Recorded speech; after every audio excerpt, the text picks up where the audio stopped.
So I didn't know I was gonna join the army basically. I didn't know that I was gonna be a soldier. I got hit by a ricochet. I never was the same. I'm Vanessa Canby and I'm here with George, who was born in Ghana, moved to the UK, was in the British Army and has now moved back to Ghana and opened up this amazing business.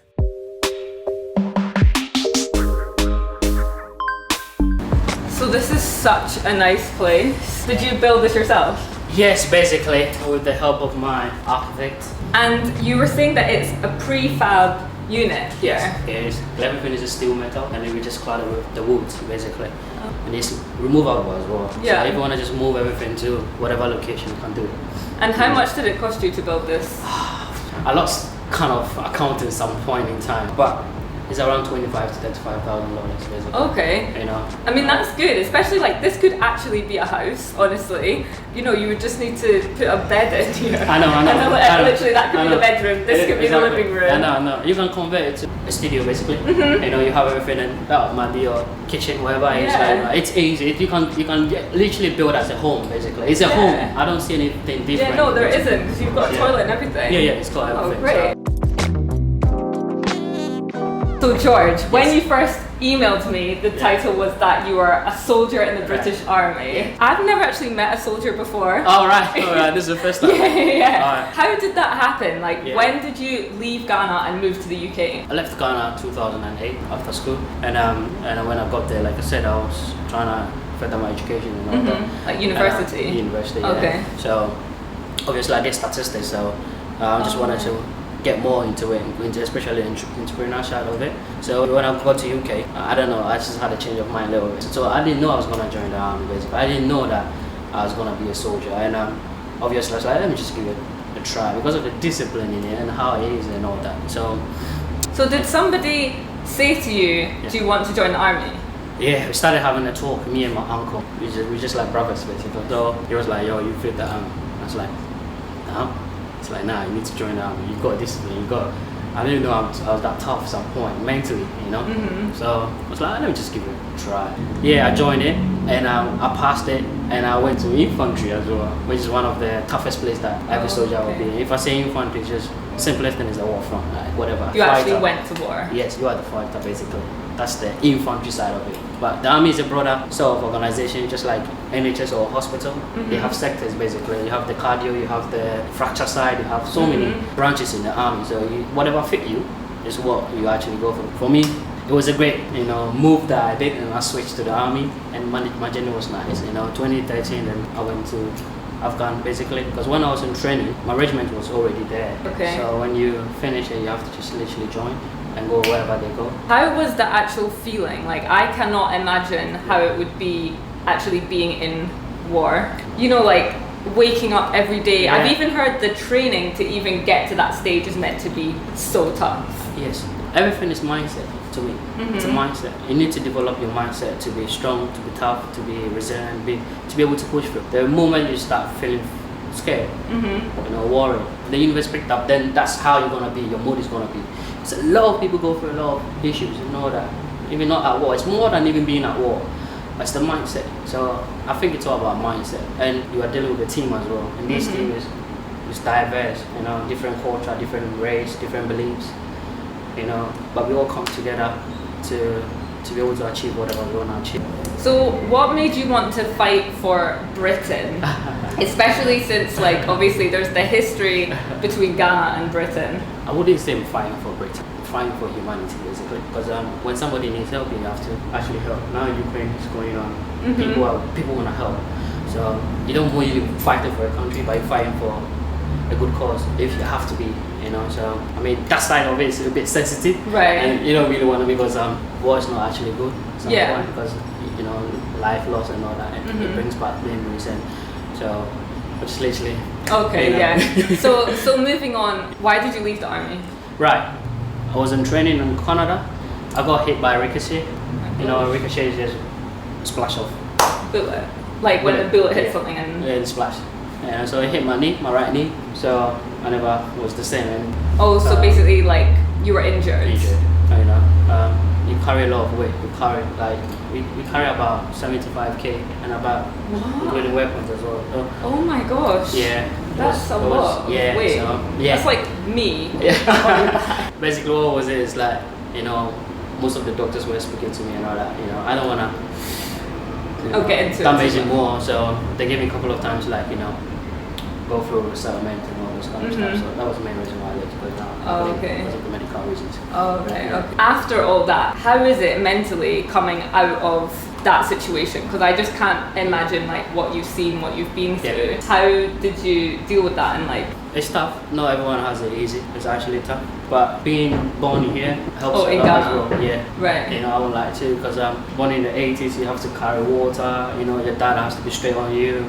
Go to school. So that little discipline stuff add up. You know. So I'm used to that. Toughness already. Whereas some people from the UK might not totally different. Exactly. You know, if you're a child or if you're a young person, like you have no depression basically. If something is bothering you, like nah, move on. Okay. You know, as a young child, like growing up in the 80s in Ghana, it's different. You need to soldier on basically. So that mentality has always been there. You need to move on regardless of what the fight is. So to me, that helps out. You know, me actually in my childhood as well. So after the army, you have to like be tougher. You know, because you just have to have the courage to move on. To keep going. But most importantly, you have a good friends and families around you. Right. To like literally, you know, encourage you as well. And if you have the right sort of information as well, you can always visit, you know, other places to like, you know, for help, talk and all that. Okay. So all these things are in place out there as well. So actually, for me personally, it wasn't easy, but it was a bit smooth for me. You know, so yeah. And I saw that you just welcomed twins. Oh. You had babies, which is so sweet. Congratulations. Thank you so much. Oh, yeah, it's a lot of blessing. It's unconditional love, basically. It's something that you cannot explain. Having kids is like the best thing. I won't lie to you. It's great. You know, I can't say much on that side. Just that I'm super grateful and happy. Oh, nice. Yeah. So here we are now. So since then, what did you do? Did you move to Ghana? Yes, I haven't moved fully because the family has to join me at some point. But like set up. Yeah, set up. You know, you need to set things up, get them ready. You know, and it's not now basically for me. So I'm going to visit them often, but this is what I'm trying to start, and this is what I'm trying to preach as well. Think Sabali basically. So Think Sabali, obviously, is in 4 operations or 5 operations. Which we're trying to launch. This is the first operation, which is the number 1 wheel shop in Ghana. It's actually wheel shop, like you come to the shop and you have your room boutique basically. Like come and just shop, like put some shoes on your cars. Oh, cool. You know. Yeah. So I mean, I have a car and I can drive, but honestly, like I don't really know anything about rims or anything like that. Yes. So how does it work? I mean, rims, like the easiest thing is the sizes basically. So you need to know the size that you want basically. So it ranges from probably 13 up. The basic size that everybody literally asks for is the 18. So it starts from 16, which is here, and I named it the blue machine face. Yeah, I really like this actually. My son would love these. Yeah, so these are 16s basically. It goes to the 16 wheels. So if you want 17s as well, that's where we came from. That's the one that's out there. So what's like the sort of price of rim or an alloy? Rims are quite expensive basically. What's like the lowest, like the starting point? So like the Range Rover ones is around 11,000 Ghana cedis. Okay. Which is the size 20. Basically the 17s around, which is like 6,220 Ghana cedis, you know that. But obviously, you know, when you become a customer, I might give you a discount. Oh, nice. Hear that? I might come and get a discount. You know, I just want to make sure that Ghanaians have a feeling of some quality stuff, basically, you know. That there's a place like that you can actually come and shop your own rims, like rims, and everything concerning rims, you can come in and ask questions as well. Oh, that's good. We're here for that, basically. As well as selling rims, George also sells cars. So maybe you can like talk us through how it works. I mean, buying cars in Ghana is different from anywhere else in the world. At least when you're overseas, you can have a payment plan, but because the system is not set up properly out here, you know. But I think in the near future, a couple of months or probably it's there, but we don't know. But we just have to work it out. So where do you get your cars from? I get from Canada, America. So do you have to go there? Yes, sometimes I have to go there, fish it out, and send it, come and clear it, and put it in the garage. So I can see that you've got a lot of Hondas. You've got 1, 2, 3, 4 of exactly the same car. Yeah. Or maybe not exactly the same. I'm sure there's differences. But what car is it? It's Honda CRV. CRV is the SUV type of Hondas as well. Okay. We got other ones as well, Honda Pilot and all that. Oh. But You know, I've been selling cars for a while now on the low key, and it's one of the fastest moving vehicles, which most of the corporate people like. So what's your cheapest car here? Look at me always looking for My the cheapest. car will be this one. And how much is it? That one is $26,000. All right, okay. Look at me about to hop in my new ride. Yes. Is it open?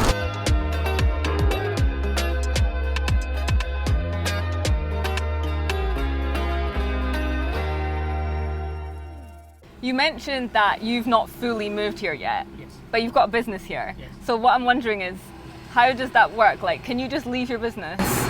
Yeah, if you have the right people in place. Okay. You know, you just have to have the right people in place. People that believes in your dreams, and people that literally knows where you're heading to. You know, so I've got my family and friends. I'm actually, you know, a couple of workers as well. Oh, I've known them for a very long time. You know, so they are here. Like they take care of me when I'm away.